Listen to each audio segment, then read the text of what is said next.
4 నెలల బిడ్డని. ఇప్పుడు నేను చూపిస్తాను రాజకీయం అంటే ఏదో పేదోడి పట్ల. నిన్న ఒక విజిట్ చేశాను స్కూల్ కు.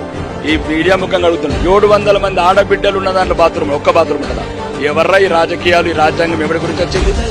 ఎందుకు ఈ రాజ్యాంగం ఎందుకు రాస్తున్నారు? ముఖ్యమంత్రులు ఎందుకు, మంత్రులు ఎందుకు, ఎమ్మెల్యేలు ఎందుకు, ఎస్పీలు ఎందుకు, కలెక్టర్లు ఎందుకు? 700 మంది ఆడబిడ్డలు ఉన్న దాంట్లో ఒక్క బాత్రూమ్ ఉంటుంది. రండి, రేపు రండి. మీడియా ఒకవైపు, జ్యుడిషియల్ ఒకవైపు, అధికారులు ఒకవైపు, అందరు పేదవాళ్ళని చంపేయండి మొత్తం రాష్ట్రంలో. మీ బిడ్డలు లేరా? ఆడబిడ్డలు లేరా? ముఖ్యమంత్రులకు లేరా? మంత్రులకు లేరా? లేకపోతే ఎవరికి లేరు బిడ్డలు? ఐఏఎస్ ఆఫీసర్లకు లేరా? ఐపీఎస్ ఆఫీసర్లు లేరా? డీజీపీలకు లేరా? వెళ్ళండి.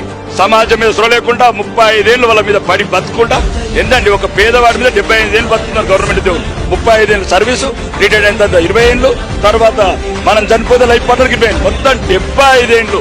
ఒక్క రోజు భద్రత లేని ఒక పేదవాడి డబ్బు మీద ఉద్యోగాలు చేసుకుంటా మొత్తం మర్చిపోయారు సమాజం మొత్తం తిరిగి మళ్ళాలి పేదవాడి వైపు.